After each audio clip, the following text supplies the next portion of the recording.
Good evening, American Horror Story fans. I'm so sorry. We're having some kind of technical difficulties tonight in the platform, but we are back for more American Horror Story cult thoughts. This is the after show. I'm your host, Jeandra LeBeauf, creator of badculture.net, Bad Culture TV, and we are talking all things American Horror Story again tonight. Good God, what an episode. Where do we even begin with tonight's shenanigans? There was so much going on during the whole episode. Let's just start from the beginning. This week, Ryan Murphy is known to create kind of characters or to kind of wrap his story around actual factual things that have happened in history. And tonight, he sets his sights on Andy Warhol, the story of Andy Warhol and Andy's friend, or I'm just unclear what their relationship was exactly, because now I'm really intrigued. I have to go back and read the history of Andy Warhol and his friend Valerie Solanas. Valerie Solanas, who, much to her dismay, is immortalized in history as a person who shot Andy Warhol and ultimately was a writer for the Village Voice in New York and was a diagnosed schizophrenic before she died alone in New York. That's what I was able to gather during the course of the episode, just reading the backstory. Shout out to Lena Dunham for a stellar performance tonight on American Horror Story. But let's just get back into the recap. Good grief. Why are we talking about Andy Warhol and Valerie Solanas? Here's why. This whole season is centered around the premise of a cult.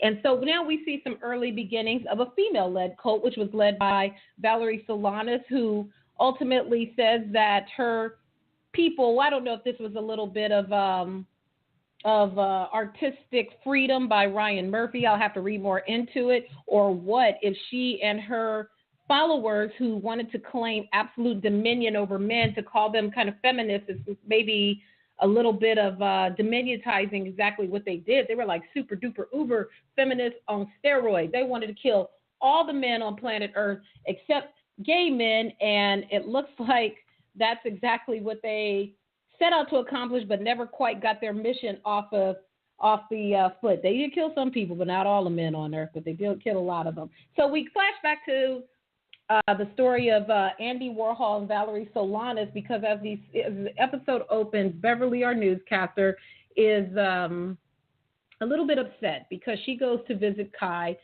who is basking in his post-election win, and wants to sit down and powwow with him because she feels like that her role within the organization has been lowered since he won, and he is now centered by a whole bunch of white males who are dressed exactly the same, like a group of soldiers, and just hanging on his every word. So she's coming to question. At first, the people didn't want to let her in the house, a black female. Of course, they didn't want to let her in. Kai says that's okay. Let her come on in. And he tells her, you know what?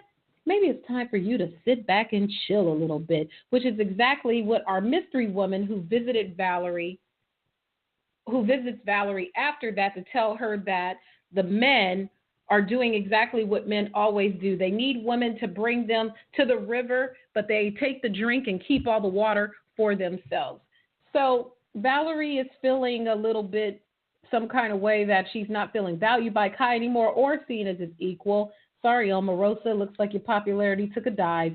And she goes back to meet with the other women of the cult who are having similar encounters with the other men in the cult.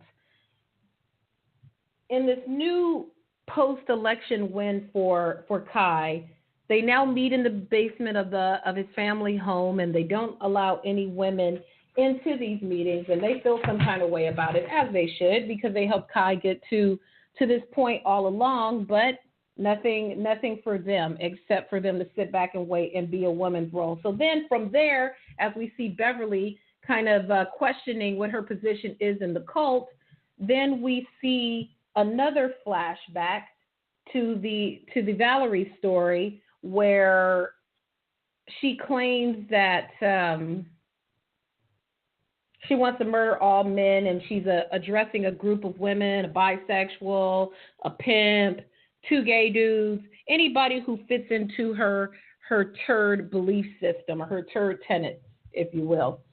And so through that, we learned that they claimed responsibility for being the Zodiac killers. They wore uh, cloaks and all sorts of stuff, and they embarked on this journey to further the advancement of a women's only movement, and some gay male sympathizers who were down with the cause. From that, we learn just Valerie's history with her lover, who is the woman who visited Beverly outside the hotel, and Valerie, what drove her to that point of trying to have her voice heard in a male dominant society, and her inability to get the position that she wanted to have. Ultimately, schizophrenia takes over her mind, and she ends up dying alone. Then we flash back to our women, our modern day women, who are experiencing a similar parallel that Valerie described in her Turd book, in the Valerie Solana's Turd book. I'm going to have to look all this up. I don't think I'm going to kill up any men after I read it, but I'm very curious now because I'm not familiar with this story. So with that, they find out that the ladies, in their mission to kind of take control back, because Harrison, Meadows' husband, has he and Kai, they are giving them these indications that the women are no longer valued now that Kai has taken the next step in his role towards dominion. They have now assembled among themselves to see what they do to act and do what they need to be done to have real equality in society. From that, we see that Kai, we don't know where Kai's at, actually. Kai seems to be playing both sides, but the women are having real feelings that they're no longer valued by what his mission is. So Kai, in his musings and searching around the house, he finds his sister's copy of the Turd Manifesto, or the Scum Manifesto, rather, and he finds it fascinating, and it leads him to the conclusion that he needs some type of plan moving forward. And instead of using an acronym like SCUM, he decides he needs an acronym too. He asks Winter what she thinks of FIT, which is Fear is True, or maybe MLWB, Men Lead, Women Bleed. He says he didn't come up with that. Harrison came up with that, which of course is Meadows' husband. Harrison then finds himself lured to the restaurant that Ivy and Allie owned under the pretense that there's going to be a victory party for Kai held at the restaurant. But when he gets there, what he finds is all the female members of the modern day cult have lured him there, bop him over the head, and he wakes up tied up to a butcher's table in retaliation, where they proceed to chop him up into pieces in retaliation for Meadows' death that he could have helped prevent. He screams and says he didn't know. He didn't come up with the Men Lead, Women Bleed, although Kai says he did. But they end up hacking him in a bunch of pieces. They scatter his body out in somewhere, wherever he was, and they put his body out on a pile of scum. Since Kai has recently seen the book in his sister Winter's room, he kind of has an idea of what's going on, but he really gets his idea nailed down when Beverly comes on the news to do the news show, where it's clear she's talking directly to Kai and tells him essentially that Harrison's killing was in retaliation for Meadows' killing that he orchestrated. Well, her suicide that he orchestrated by taking advantage of her.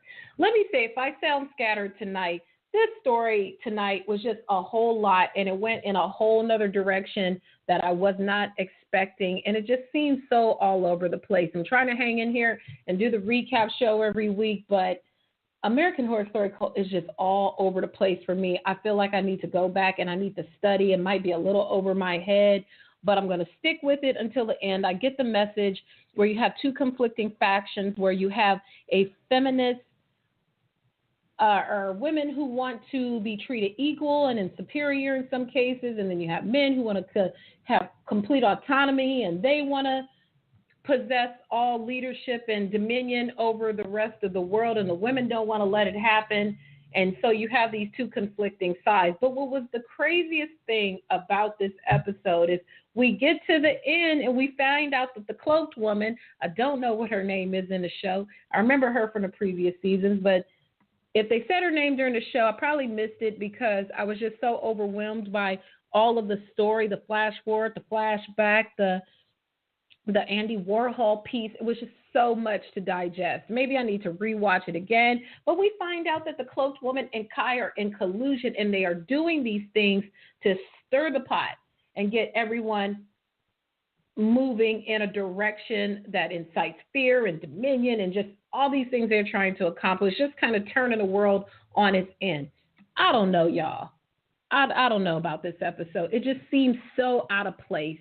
While the subject matter was kind of close because it was a feminine cult, it just seems so disconnected from this episode. It was like it was episode 2.5 or something.